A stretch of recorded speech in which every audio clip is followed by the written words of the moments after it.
In the mental health field, too often, we've made it seem as if it's just in your head. Just in your head. The landlord can hijack the rent by 20%. That impacts people's mental health. We can't have a profit-driven mental health care system if we want our people to be connected and healthy. Welcome back, everybody, to It's Not Just in Your Head. I am Max Golding, and we have here... Hi, Harriet and I'm here too. Yeah, and today we have an awesome guest named Asad Haider, who is the founding editor of Viewpoint magazine. He's the author of Mistaken Identity, and his writing can be found in The Baffler, N+1, The Point, Salon, and elsewhere. And just as a brief lead-in, actually, before I forget, patrons. Thank you very much, First Winter, Sarah Turner, Rebecca Johns, Justin Harper, and of course, Liam for help with editing and social media. All done. So why did we invite Asad Haider? I guess from my view, and Harriet, you could chime in, or Asad, you can just pop in whenever I'm done rambling. So our podcast is about mental health, sort of, but it's about how capitalism works and impacts mental health. And we often are deconstructing the concept of mental health and trying to untangle it from this individualistic, what we think is a very false and actually dangerous and bad way of thinking about mental health as this individual thing that people experience. And so Asad's work, which from the writing of his book, Mistaken Identity, has he's written about a lot of other things, but this kind of central piece there is, from my understanding, I read it years ago. It's sort of about identity politics, sort of, and sort of the history of where identity politics came from, and also class politics and sort of Black Marxist tradition. And it's about a lot of different things. But I guess to me, when I think about mental health as it's understood in the broader conversations in society now, I'm starting to see, I think, some overlap between, sort of liberal identity politics and mental health discourse, which maybe we can get into in a bit. We don't have to super get into it right now. But so I actually think that his work does sort of intersect into mental health stuff in ways that and we'll see if we make those connections or not. But yeah, go ahead, Harriet. I really agree with that, because I think part of what your mental health is depends on how you identify yourself. And to whittle down your identity to one aspect of you that was determined by and for racial exploitation is a problem. Also, it's a problem to have an identity that separates you out from the rest of humanity and the rest of the people with whom you have to make alliances in order to win what you need. And so I think that Asad's analysis, his book, Mistaken Identity, and his ideas are absolutely crucial to unifying the movement that we need to win some kind of justice and socialism in the United States. Because if everybody identifies only as Black or Puerto Rican lesbian or whatever else, without seeing that we need alliances in order to win whatever we need, we'll lose, and we'll continue to lose. And identity politics has been part and parcel of our losing. So I really welcome a chance to talk with Asad and have him explain more of what he thinks, because it's very important. Yeah, I mean, I guess without just asking you a bunch of questions about the book, I mean, we could do that, but do you see that, any of those kind of connections with that discourse on sort of identity and the way that people are talking about mental health these days at all? Do you see that?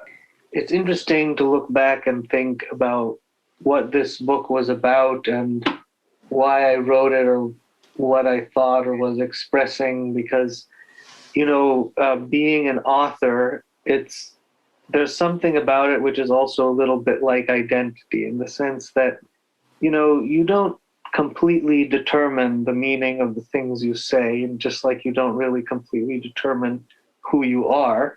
That's not something that is just a product of your volition.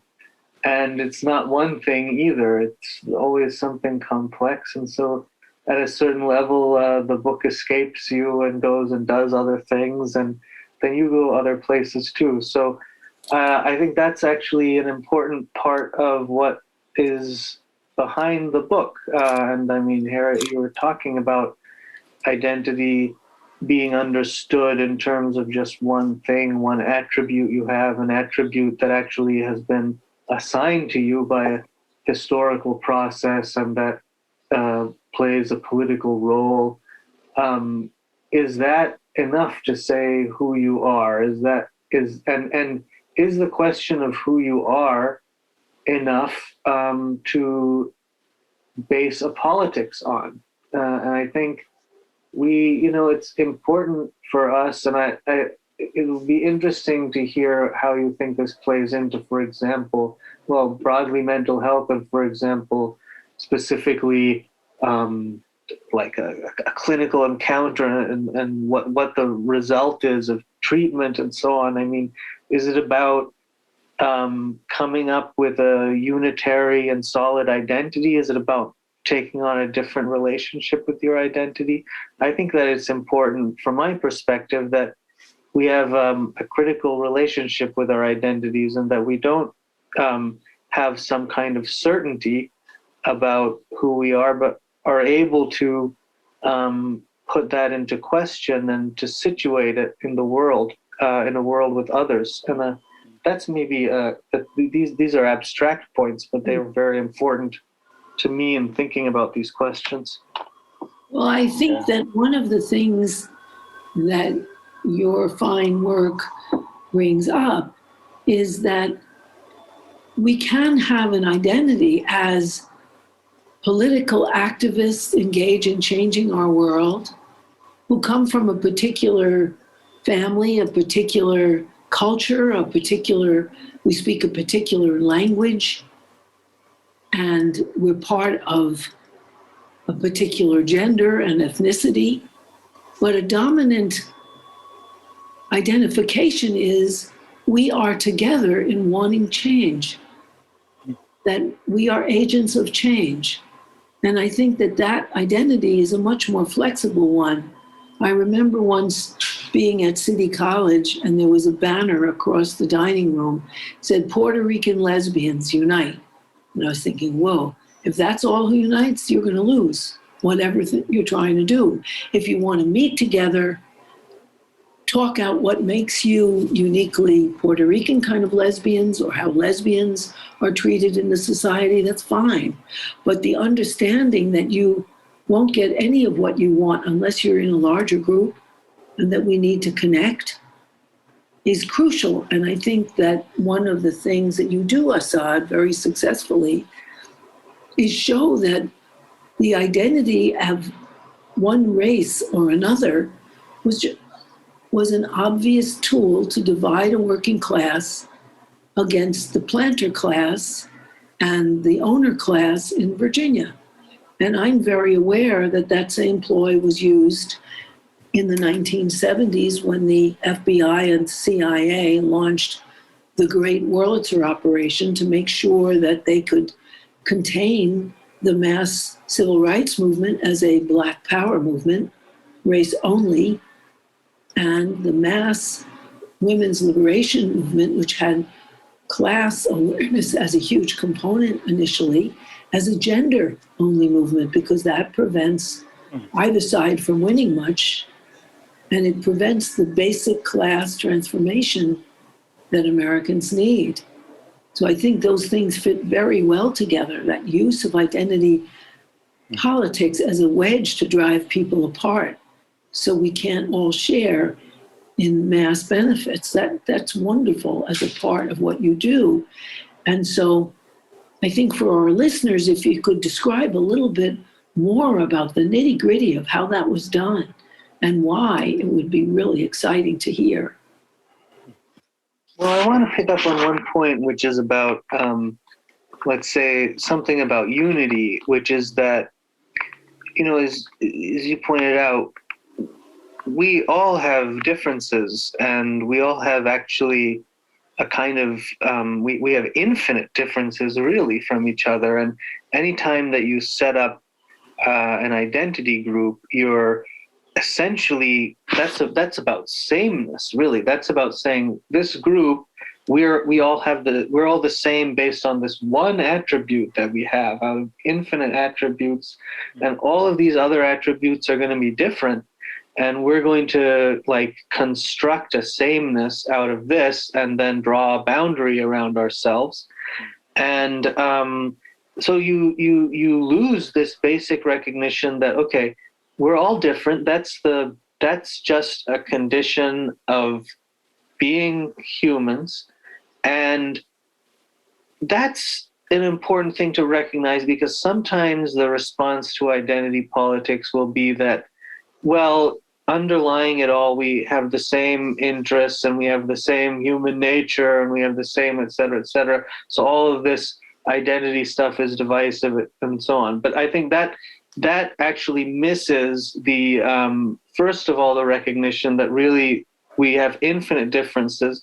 And then second, what unity really is, because I don't think the unity is something that just exists as an expression of our human nature or something like that. Unity exists when we come together around a political project, and when we come together and say that this world is unacceptable and that we want to fight for another one. And that is a kind of unity that doesn't change the fact that we're all different. We may have, in fact, it assumes it. It assumes that all people who are different in so many ways are capable of coming together and saying that we want the freedom and equality of everyone. And that is the kind of unity that I advocate and that I think is essential. As to the other point, of course, in Mistaken Identity, and I have a chapter going through basically how race was invented in the specific context of the United States and in the specific processes of plantation slavery and the production of commodities. And one of the important things about that, and it's kind of, sometimes it seems like this is in the background and you can miss this point, but this is a very important point, which is that the reason that we have to look at that history is so that we don't, is to refute the idea that race is just something that's always been there and it's just part of what human beings are. Because, it's no longer common that people believe that there are biological hierarchies between people. Some people believe this. You have the bell curve kind of stuff, the IQ stuff. People do still, Andrew Sullivan's like talking about race science as though this was the 19th century. And so you have that, but most people don't think that. Most people don't think in those terms. But nevertheless, there's still, I call it racial ideology in the book, there's still this idea that race is an attribute of a person and that we can identify different groups of human beings that share this attribute and that those are races, and that maybe all the different races are equal, maybe one race isn't better than the other, but the underlying assumption is that there are races. And the reality is human variation does not allow us to make these, Richard Lewontin refuted this long ago, and human variation doesn't allow us to say that people already are divided into racial groups. So that's something that is historically produced. And it's something that it's very hard to come up with some kind of general theory about it. A lot of people try to do that. And I don't think that that's quite right, because are the concepts that and the categories that people are classified with in the Spanish Inquisition the same as the ones that are happening in colonial slavery? I think that these are different histories, and we have to understand them in their particularities.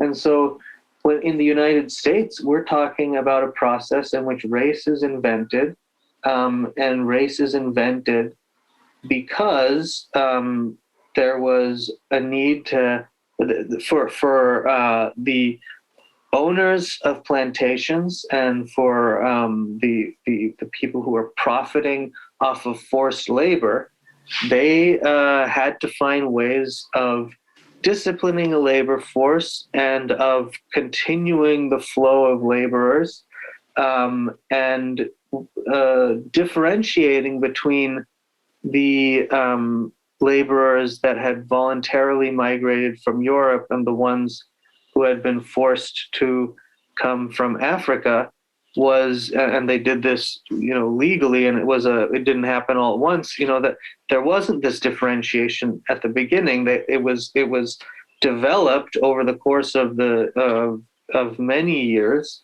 through laws, and so that was constructed. That was these categories were produced, and they came out of this set of social relations that were based on exploitation. And so that's another point that's important, that if once we recognize that race isn't just a part of human beings and it's not just something that already exists, the next thing that we have, the next step conceptually is we kind of have to keep reversing our common sense assumptions. That it's not true that people are oppressed because of their race. This point was made very well by Oliver Cox, and I don't really go into him in the book, but you can find, he had a book called Caste, Class, and Race, which is massive. But if you can just, it's for free online. You can find it, and you can just read the part on race. And he pointed out, look, it's not that people are oppressed because of their race. When people are oppressed for all kinds of due to all kinds of different processes, and he identified capitalism, because he said, the reality of world history is that Europe develops capitalism, it develops this military power, and then it comes to dominate the rest of the world. It's not because of something about Europeans, and they don't dominate other societies because there's something weaker about those other societies. This is a historical accident, and it results in a situation of domination. And that once you have this relation between the dominator and the dominated, then the idea comes about that, okay, this is the case because there are natural hierarchies, because these people are not capable of governing themselves and so on because of their race, and we can now identify all kinds of characteristics they have that allow us to make this claim. And so it's not that people are oppressed because of their race, it's that people are classified as being in a race because they are oppressed. Mm-hmm. And so that we have to turn that reasoning around. It's very important, because otherwise we're reproducing all of these essentially racist ideas that races already exist. Yeah, it's a very, very important thing, because, and one of the things that you mentioned in your interview with The Intercept, which I had also read about previously, was how in the 13th century, when Britain wanted slave labor out of Ireland, they decided that the Irish were white chimpanzees and were an inferior breed, and so it was perfectly reasonable to enslave them. That you can create a race out of people who look just like you. I mean, it's a creation of an inferior people for the purpose of super exploitation of them. And that's a very important part of our discourse on race, because in the US now, in order to avoid class, they allow some discussions of race and gender and try to shift the conversation onto those two aspects of our society and avoid class, and don't look at this class exploitation as the reasons for these differentiations. Exploitation of women in the home and free household labor and emotional labor and childcare, and of people from Africa as slaves in production of tobacco and cotton and so on. That we have to see these as human creations attached to differences that are insignificant in and of themselves. And yet know that people who have been oppressed can share oppression, and people who have been treated in a way as if they were less good can share the feelings of rejection and sadness around that, even though that doesn't really define their identity. I think of it sort of like snowflakes. Everyone is unique, but they're all snow, you know? We're all people. So I almost want to take a counterpoint, even though I'm like the sort of you're a class reductionist thing people say to each other probably applies to me a lot at this point. But I want to actually take a counterpoint to this and say, like, okay, so here's an example. A couple nights ago, I was hanging out with a fellow therapist friend who's Latina, Mexican, speaks Spanish, and we were just talking about like clients, and you know, she mentioned we were with somebody else, and she explained like, yeah, I mostly work with like Spanish speaking, you know, like immigrant people and stuff, and I asked her just out of curiosity, like, how many Latinos in like Southern California that want to see a therapist and only speak Spanish, like how many do you think would prefer to speak to like another Latino person who speaks Spanish versus like if there, say, was like a white therapist that was fluent in Spanish, but they weren't Latino? Like, how much do you think like the average Latino like really cares? And she was like, my guess is like 80 to 90% would definitely prefer to sort of culturally match with somebody, and for it not to just be like the language thing. And I was like, yeah, that's interesting. That totally makes sense. And like, I've looked at research on what we call like ethnic matching in like the therapy and counseling world, where there is, if I'm remembering correctly, if there's any like super brainy listeners that are like, that's wrong, I'll show you counter research. The research I remember is that ethnic matching does actually sort of accelerate trust, like that there is more trust out the gate between people. But over time, like if you're not matched with someone of the same ethnicity or maybe other sort of quote unquote identifier, whatever, that eventually you can build the same amount of trust. It's just like if you like stick around or whatever, right? But like out the gate, matching on that front does create more trust. And so I guess like we're talking very like macro and historical, and I guess something that I find frustrating and just challenging often is that so many people really are starting from that the micro point of like, I am blank, right? Like they're the author I mentioned, Asad, before, Beverly Tatum, she wrote Why Are All the Black Kids Sitting Together in the Cafeteria? Her whole thing is trying to get people to understand that they're what we call racial identity development, which I think now is almost like a reifying problem on some level for us to talk about it too much. But that there's, if you just say like you get your average white kid, your average black kid growing up in America, that there are certain sort of developmental stages, as she argues, and I guess there's some, you know, sort of social science research on this, that there's certain cultural messages that you receive at different stages of your life where you are told, for example, like an average thing for white kids is that whiteness isn't really like a thing you're told you have, you're just sort of told you're like a person and you can just grow up and like be this person or whatever. But like if you're black, there's like several different points in your life at which it's like you're black and so this, you're black and so that, or you're black and so not this or not that, right?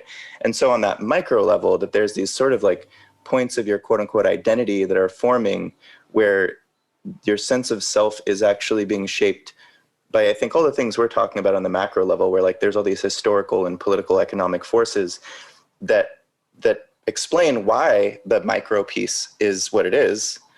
But since so many people start at the micro point, it's not like people are unwilling to take a deeper dive into the history and the broader forces that, you know, reinforce this whole problem. But it's harder to get to where we are talking about this than if people are starting from like, well, as a woman, XYZ, as a black man, XYZ. And that so often I feel like, and I'll shut up in a second, but that there's these, how do I say it? There seems to be some sort of reinforcing effect, and I don't know exactly what it is or where it's coming from, but for people to stop at the micro level and just say like, this is who I am, this is reality.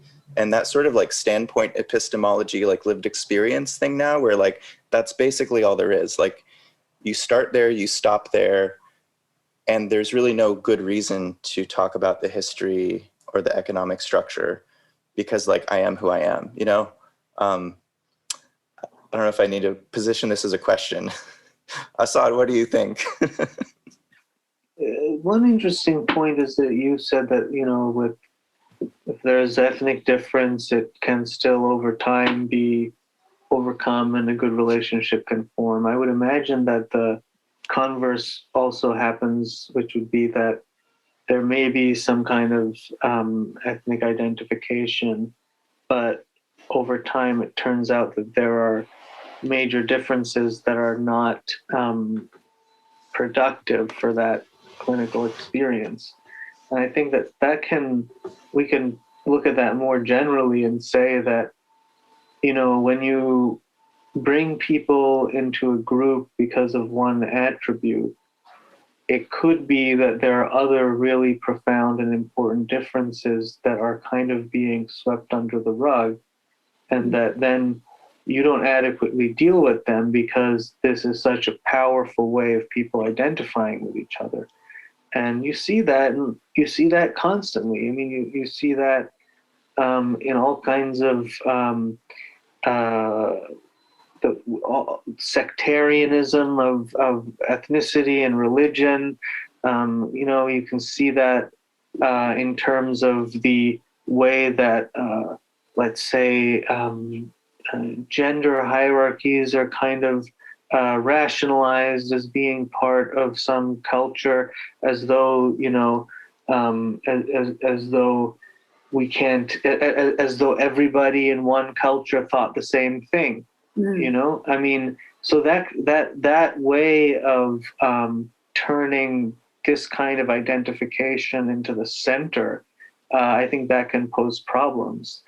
And yeah, I think it poses huge problems, but also it appeals to people's sense in the United States of needing to belong to something because we feel so isolated. And then it presents a definition often used for our exploitation and oppression, but it gives us membership in a group. What certainly cures that, for me, as a woman and a founding mother of women's liberation, is seeing people like Margaret Thatcher, who immiserated women all over England, and also people like Sarah Palin, who lives out who posits some kind of stereotype, but who stands for denying women of the social benefits that would allow us to live properly. And so that the more politically sophisticated you get, the more you see the contradictions between someone whose gender or race or ethnicity you share and the policies that you think would help us. And that then collapses. And I think Max's point that initially people feel more comfortable with someone that looks like them or seems to share some membership in a group. But once you get to know someone, you understand the differences that exist between you. And you could really see that in women's liberation organizing. I remember clearly a big women's liberation event in New York City where Gloria Steinem, who was a CIA agent, was saying, we're all women, we're all together. And the head of the welfare mom said, no, we're not all together. You hire me. You're my employer, and you discriminate against me and you cheat me. We're not all the same at all. And that caused quite a murmur in the group because she was talking about class exploitation as something that had to be factored in, not just feminine gender. I think that's where, like, I guess this is just emerging for me, but like because if there's a sort of imagined safety, right, and an imagined trust that's just, if it's sort of like mutually hallucinated upon, like I'm black, you're black, I'm brown, you're brown, whatever, and oh, okay, we're together, right? Like we've experienced the same things or we're oppressed the same or whatever. Because it's like if you really dug into the details, you might find that there's actually no shared minimal shared experience, as you said, Asad, where it's like, of all the different variables you could look at, maybe 20% actually overlap and 80% don't, right? Because there's way more differences or something. But I guess it just occurred to me that because of the fact that it's so much easier to like, so if you think of advertising, right? If you're seeing like a Coca-Cola commercial and you're like, oh, that person looks like me and they're so happy and they're drinking the Coke, and you're like, I'm going to buy the Coca-Cola, right? That like psychology has been weaponized against us for like a century. And that once advertisers realize that if you can find how people identify, right, who they see themselves to be, and you associate products with their identity, then you can make a shit ton of money. That in the same way, I think this, this is where I think it's, I don't know how obvious it's become to like everyone listening, but identity politics is actually they are very easily weaponized against working class people, in that you can just sort of, you can make up similarity and create a sort of a fake trust and safety in that same way you just described, Harriet. Or you could get, we could just list any number of like, I don't know, conservative, like Black or Latino, or just people in power in very sort of that are way higher up in on the class ladder, or their employers or landlords or something, where they themselves and maybe the power structure around us can like use that narrative of like, oh, look, see, you can trust me because I'm one of these people. That can just be used as a weapon against those very people just as easily as anything else can. But I think, yeah, I guess that's why it seems to me it's even more important for there to be more, I guess, critical conversations around this that don't sound like they're, because the dangerous thing I think for us too is, especially in the mental health world now, especially like where there's these terms like microaggressions and triggering unsafe spaces and all of those kinds of things, like we have to be kind of careful as to not say like, you're wrong about your lived experience kind of thing, right? Like that's really sensitive these days, where if someone says like this and this because I'm a woman or because I'm Black or something, especially me as a white guy, if I'm like, well, I don't know if that's totally true. Like I can't be like, well, it's not true. Like, no, you didn't experience that. Or like as someone says, as a Black person, X, Y, Z, and I'm like, well, actually, no, like 5 Black people that think the opposite thing. Like I'm like walking into a minefield if I say that, even if like I know I'm factually correct, it doesn't matter, right? Because of that point of like, I am who I am, and the thing is true because of who I am, and all the sort of, I think, institutional reinforcers around that. A couple of things I think that are important here. One, I would say about this environment of kind of everyone being very careful what they say. It's always a risk to speak, and there's this language of microaggressions and cancel culture and things like that. It's all describing an environment that is very psychologically damaging for everyone involved, including the people who may be making accusations or who may be saying that they are experiencing harm by someone else, because it sets up a situation in which at any point anyone can be found guilty of transgressing an unwritten set of rules, a morality that has not been clearly articulated, and that ultimately is just based on whoever is most persuasive or has the most kind of hegemonic role in setting up the culture of that group. And so, if there are people in a group, let's say in a political organization, in a social movement, who are afraid to speak up because they think they might say the wrong thing, it doesn't help anybody, because we need, people have to be able to contribute new ideas. People have to be able to feel like they're safe with others. And, there's this rhetoric about safe spaces, and certainly it's true that if you have racist comments, or if people are ignorant, if they're not sensitive to other people's experiences, that sets up problems. But it's also when you feel that you might be attacked at any point that makes an unsafe space. And then there's also the point that, there aren't really any safe spaces, and there's a sense in which we have to figure out how we can work together to take the risk of working with others and working through problems, because we can't imagine that we're going to have a pure situation in which, you know, everybody will everybody will have the total piety and moral rectitude. That will not happen.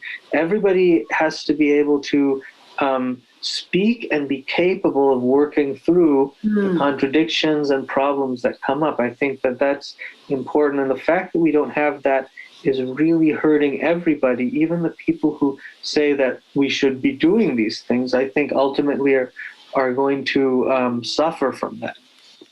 I totally agree, because there's no, if you're going to have interchange, you can't sit in judgment and condemn people, because it ruins the whole environment in the group. No one wants to be in a group in which there's hostility and judgment. And so people will drop out. And also people do come from different places. I remember my sister taught American history, and she told me that in class she was teaching about race, one of the students raised their hand and said, well, if Black people didn't like the way they were treated with white people, why did so many of them have children with those white people? And the other person said, what a stupid racist thing. And she said, no, if you put people down for their questions, then no one asks a question. And she explained they were raped because men had the rights to rape slave women, and they took those rights. That's why there's so many light-skinned Americans and not so many light-skinned people who were born in Africa.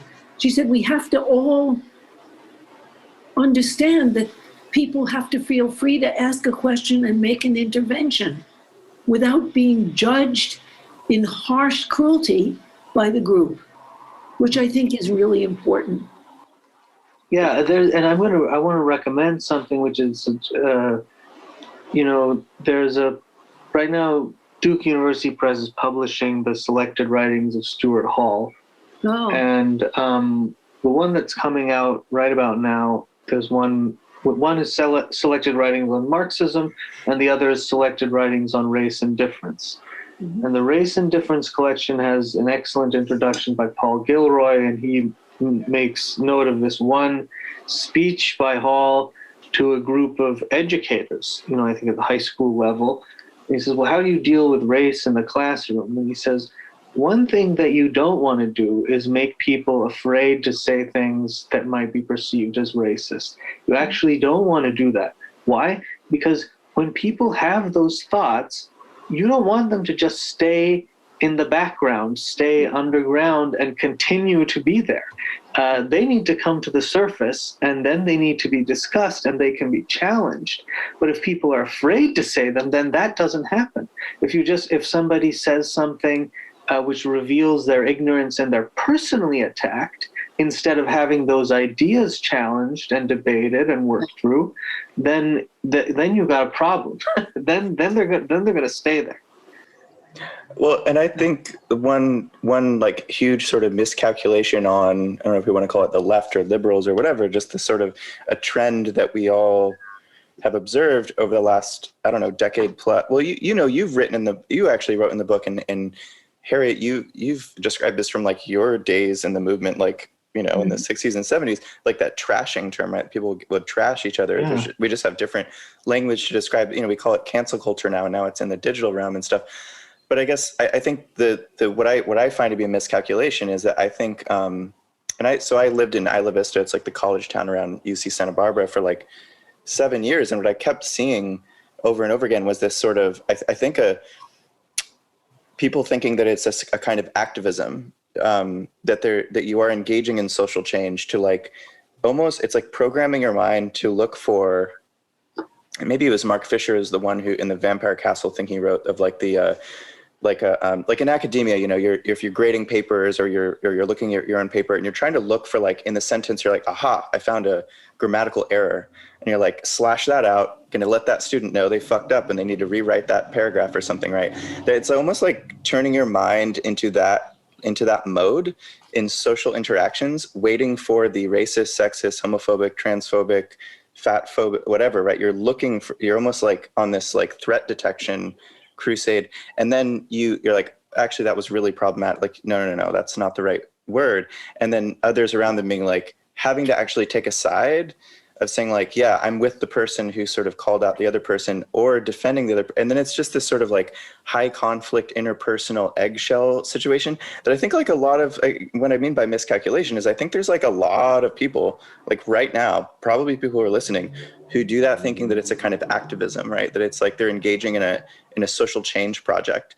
And I guess, to maybe like validate the side of it that like maybe is social change is I think the good faith thing that's happening is like there is a sort of an interpersonal, microaggression that is being that I'm observing, and I've been sort of taught, because there's still in a lot of sort of social justice literature and certain college classes and stuff, they'll say like, when you see it, say something, like disrupt the thing right then and there. Like we can't let these things, we can no longer allow this oppression to occur. And so people think they are, like you said, Asad, like there hasn't actually been a sort of like consensus on whether this is actually like, whether we agree that on the morality of this, like, is this actually moral behavior or not? But I think that there has been a sort of hegemonic sort of trickle down into a lot of minds of like, this is the moral thing to do, it's social change, and I'm disrupting oppression.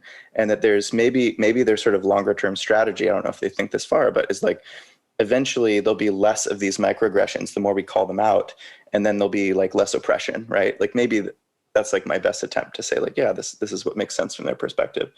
But I think again, like if you zoom out a little bit and you're like, okay, I don't know, all the bigger scale problems, whether it's like climate change or whatever, name all the like really big issues.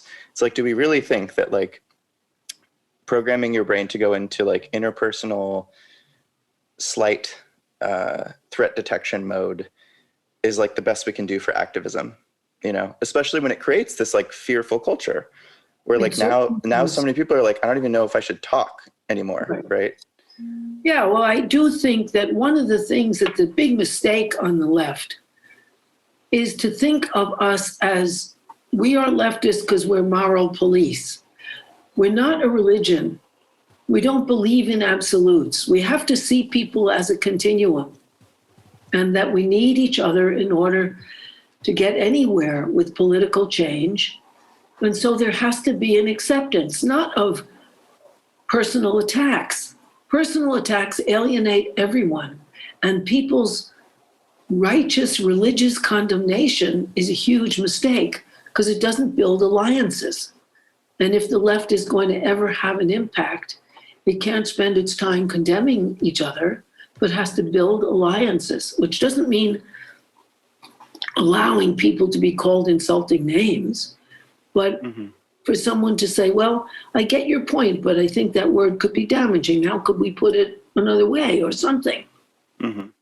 Yeah, I think, one of the psychological theories that I think about a lot is a very old one, which is that of Spinoza.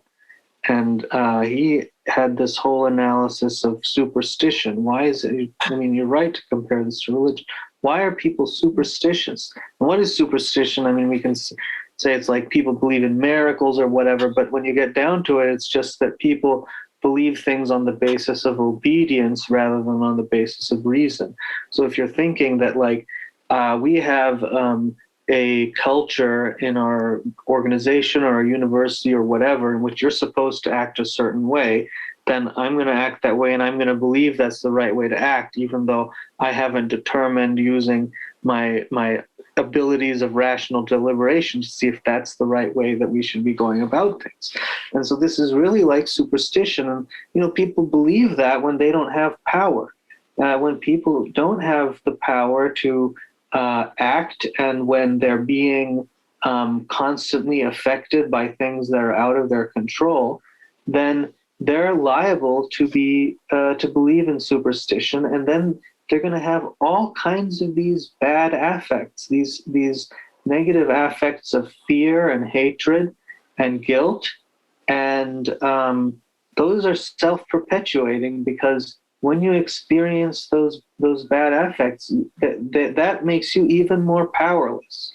And it's a cycle that is ultimately it's ultimately going to take you even further from the point where you're able to actually act and change your environment and change what is affecting you.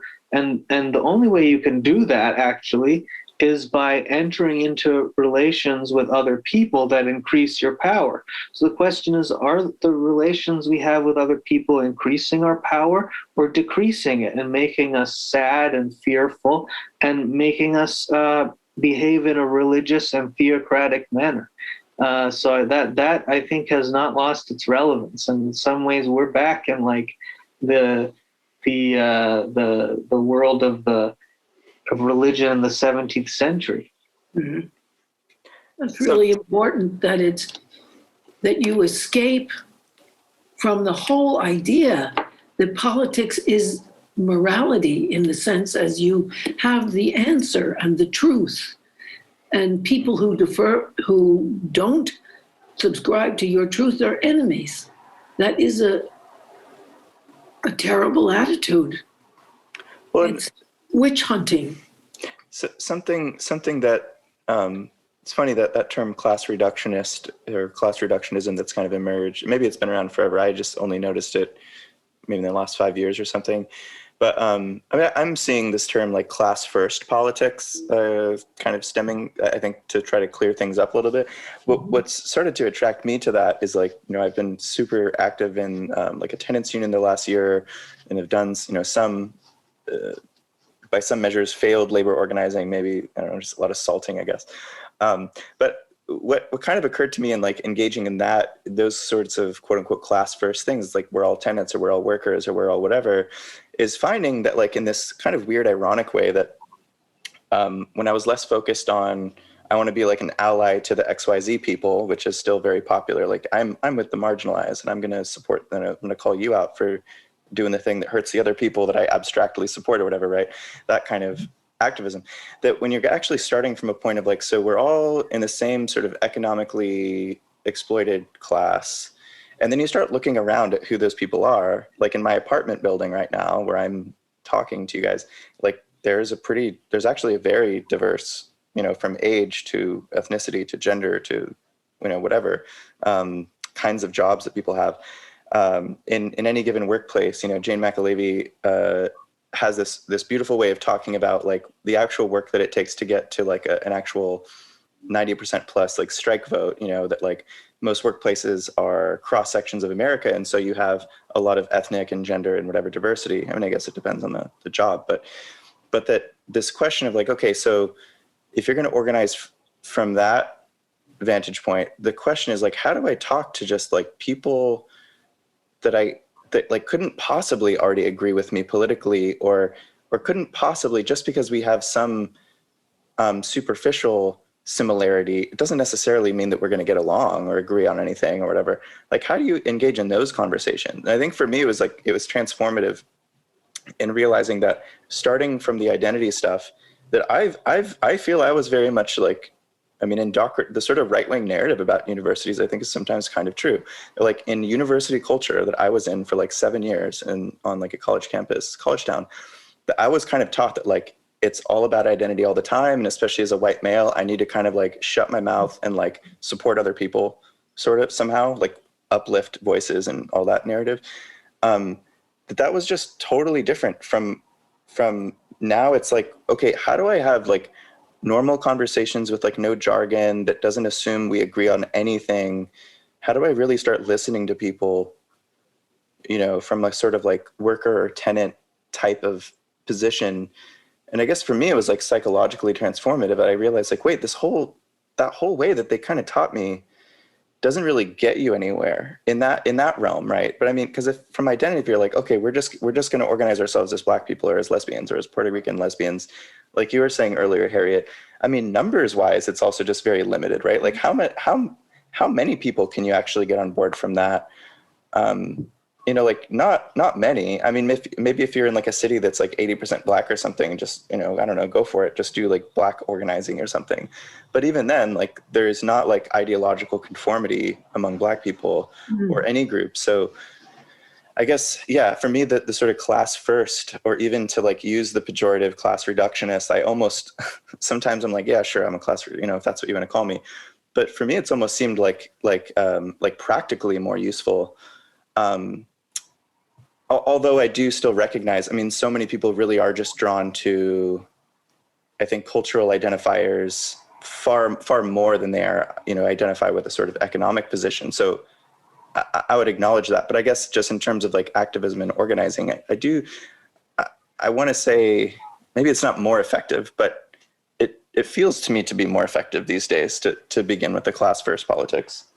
Well, I think one of the things that's happened is that, at least as Americans, class is the most repressed discourse in the United States.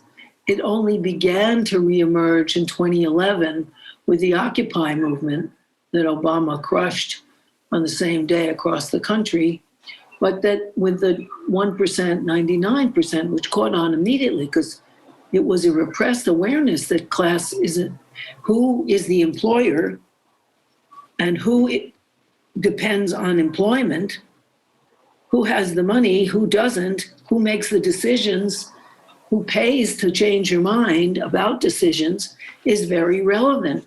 And so I think the other things like gender and race and ethnicity come to mind because they're much less repressed in our culture. And that's something that we have to understand, and we have to accept that people's identification as people who need wages to live versus people who don't, or whose wages are so exorbitant that, they're like the 500 billionaires in the United States that became billionaires during the pandemic when 60% of people were unemployed at some point and faced immiseration. That identification has been repressed, and so we have to reintroduce it and embrace everyone. And a great example of that was during the hearings of the McCarthy Commission, the House Un-American Activities Committee, which was the red-baiting arm after World War II.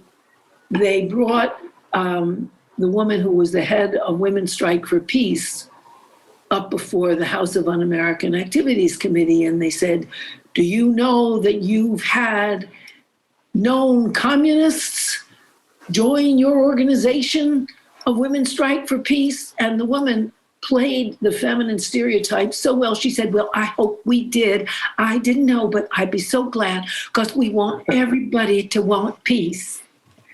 And everything that they accused her of, she rebutted by saying, well, we need all sorts. We love to include everybody. And she really articulated an attitude I think we all have to have. And I remember when I was in the beginning of women's liberation, when everybody who wanted to came to the meetings, I said that we should have only one rule. And I still believe it's the one rule you have to have, which is everyone is welcome except people who know just how we should behave and just what we have to do. They can't be here.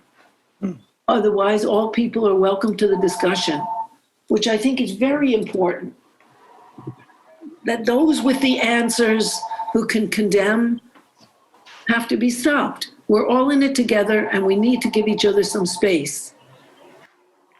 Yeah, I think that's a great point. I think this issue about the way that class is repressed in American politics and American public opinion, that's very important. And one thing we can ask is, why is that the case? And I think, there are a lot of reasons, and it goes back to this question that was posed by sociologists and historians: why is there no socialism in the United States? And there are a lot of different reasons we can get into about what makes the United States so different from Europe in this regard. One thing is race. One thing is the fact that the central role of slavery in the country, the role of migration. There are all kinds of ways that affected the possibilities of a labor movement. W.E.B. Du Bois in Black Reconstruction, he says, there were two labor movements in the United States. One was the movement of the wage laborers, and the other was the abolitionist movement, because that was a labor movement. That was a movement for the forced laborers to have their freedom. And the two labor movements didn't come together. And that was the great failure in American history. And so that's an important point. And there are all kinds, that coming closer to the present, the other reason why class dropped out, of course, is just McCarthyism is the illustration. Everything that went from the, early around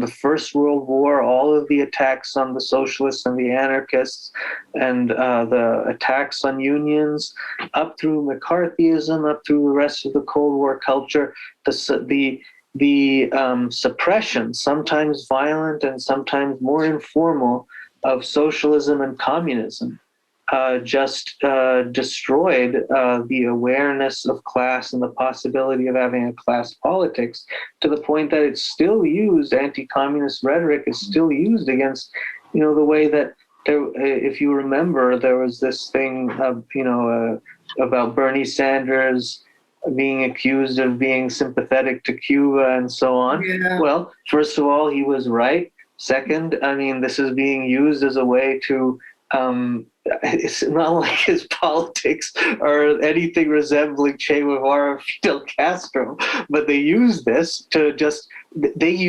anti-communist rhetoric still just to attack the idea that people should have health care like they do in Canada or England. And so that is very important. And I think we need to pay very close attention to how destructive that was. And I think it has a lot of effects, because I think another one of the effects that it has is that, why do people feel such a need to have some sense of belonging? Why do they feel such a need for recognition? I think a huge part of it is that we don't have political organizations that can make people feel empowered the way that you had mass communist parties and unions in Europe, and the way that at certain points in history we did in the United States. Because of course it's very closely related, and I talk about this in Mistaken Identity, that one of the major forces fighting for overcoming racial oppression in the United States was the Communist Party. Yes. Some of the first social gatherings that were not racially segregated were held by the Communist Party in the United States. And that's an example of this. So that's very important. I think the destruction of organizations. And so this is why I actually, sometimes I think when there's all this rhetoric about class reductionism, class first, whatever, sometimes it's just an empty term of abuse people are using because they want to discredit any kind of radical politics. Right. But I don't think that it actually makes sense to turn around and say, like, well, there's something to it, like there's something to reducing things to class. For me, that doesn't work for a few reasons. One reason, just in continuity with what I was saying before, is that what really brings people together isn't some kind of class consciousness that's already there just because they're in a class situation. Like we're just saying, most people don't have class consciousness. They have other ways of identifying themselves, other ways of thinking about what their interests are. And that has to be produced. Class consciousness is something, you're going to have to produce it. And if you just think in terms of consciousness, I think, consciousness actually comes last. What comes first is organization. What comes first is empowering practices. And so if are you good in a workplace? Are you going to go around telling people, well, listen, I know you got all these things that you're concerned about, but the important thing is that, you're working for wages, and the most important thing right now is the contract. Well, maybe you'll convince some people. The way that I think you will convince most people is if you have a union organization that people want to be part of, and they go and they participate and they experience solidarity, And if the union wins things for them, then they develop class consciousness. So I have a kind of idea that politics always comes first. So it's not about whether it's class or race or whatever. Politics comes first, I think, and that's why. And if you don't have that, then class is, you're not going to have a class struggle. So you need to have that. I also think the United States, unlike Europe, we have a very unique history. First of all, we were, like Europe, a mainly white population. But for every generation from 1820 to about the late 1970s, if you were in a family headed by a white male, or you were a white male, and the majority of people were those, then every generation could do better than the last. And when everyone else was decimated during World War II, all the other major economies, the United States launched their anti-communist offensive to counteract the New Deal and to counteract the fact that Russia was the primary ally that allowed us to win World War II. And the capitalist class got nervous. I mean, FDR taxed them at 96.8% because hundreds of thousands of people were marching in the streets, and many organized by the Communist Party. So there was a real capitalist backlash. And then the relative prosperity of the United States versus Europe allowed the majority, which were white people, to feel like you can make it if you really try, if you work hard. That's collapsed in the United States. People know you can work very hard and you won't make it.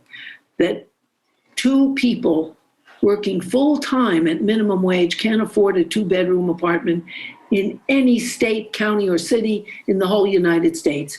Working hard doesn't mean much anymore. You have to have opportunities. And of course, someone like Trump, he got somewhere, but he did get $214 million from Dad. So that there's an awareness that American dream is dead, that was possible for whites from 1820 to the mid to late 70s. And so people are ready to see class now because they know they won't get ahead as individuals anymore. That's another thing. American exceptionalism fit into our lack of class consciousness. And now we're not an exception, and the mass of people are deprived, and you can't get ahead just because you really try and you're white and male. Big changes here, which is why I think it's one of the reasons why people are beginning to get the idea. Why after 2011, the 1%, 99% caught on everywhere. There's been a transformation, and America's empire is in decline. And people understand somewhere we're not going to get ahead individually. That's a huge change. I have to jump in to say I have a thing in 10 minutes that I have to use this Zoom account for. Okay. I'm curious, Asad, if either you want to maybe just respond to that or I don't know, plug any of your recent writings or work that you're up to that we might throw into the episode description or just for listeners to know about. Yeah, I think what I said earlier about the way that I think that we have to put politics first so that then we can turn class into a political category. That was a big conclusion that came out of the debates around my book, because I realized, a lot of people said to me, well, what is it? What is the relationship between race and class? What's the big theory? And I said, okay, well, look, we can have all kinds, I presented some of the history. I presented some cases. I don't think that we can come up with one general theory, but the reason I think people want that is they want some kind of guarantee for what their politics should be. So people come up with all kinds of terminology. You have people now talking about racial capitalism and things like that. I think, it's because people have some kind of intuition. They're against racism. They're against capitalism. So if you have a social analysis that shows how they're really the same thing and so on, that will give you a guarantee for your politics. But I came to think that actually we need to turn that around and say, first, we believe in a politics of universal emancipation. And then the social analysis comes, because then you figure out what do you need to do to make that happen. And the problem, and I alluded to this about the destruction of organizations, I think the problem is that we actually, at the same time that we do have this disillusionment, this with American exceptionalism, this totally changed situation, that's very clear. I think we also have this larger kind of what I want to call depoliticization. So I've been writing on that theme since then, and so you can find some articles I've written recently. I mean, maybe you can put them in your show notes. I'll send them to you. So I think that's what I'm thinking about and working on now. That's important work. Yeah, I may have actually skimmed something like that, something on the word depoliticization being in something you wrote. Is it like N+1 maybe? No, it's just on Viewpoint. Oh, okay. Yeah. Well, let's get a couple links from you off when we sign off. But yeah, I wish we could go longer. This has been such a great conversation, Asad. Very important. Just really appreciate your brain on these topics. Yeah, great talking. Yeah. Great conversation. Thanks to you both. Thank you. Of course. Okay. And thanks to our Patreon listeners who allow us to survive here. Yeah. And if anybody wants to contact us if you have feedback or thoughts or reactions or whatever, just email us at itsnotjustinyourhead@gmail.com. If there's something you wanted to say to Asad, send it to us. We could forward to him. If you want to support the show, you can become a patron and get early access and other perks. We're having a monthly reading club now as well. So just go to patreon.com/itsnotjustinyourhead. By the way, listeners, if you have enjoyed anything you've heard Harriet say in this program, you will definitely enjoy Capitalism Hits Home, which is a solo program that Harriet does through Democracy at Work, which is a worker-owned cooperative that produces other great programs such as Economic Update with Richard Wolff and the Anti-Capitalist Chronicles with David Harvey. I can't recommend enough that everyone also listen to Capitalism Hits Home if you enjoy It's Not Just in Your Head. Capitalism Hits Home is a sort of broader overhead view. It explores the way that capitalism shapes our personal lives, our psyches, our relationships, our families, and it looks particularly at the sea change in American personal life as all Americans, but the top 10 or 20% of Americans, have our security and our chance for a future become as precarious as it always was for minorities and families headed by women. It's not just in your head, and Capitalism Hits Home are definitely complementary. And if listeners would like to check out Capitalism Hits Home, Harriet, where should they go to find it? Either on YouTube or Democracy at Work or on my own website, harrietfraud.com.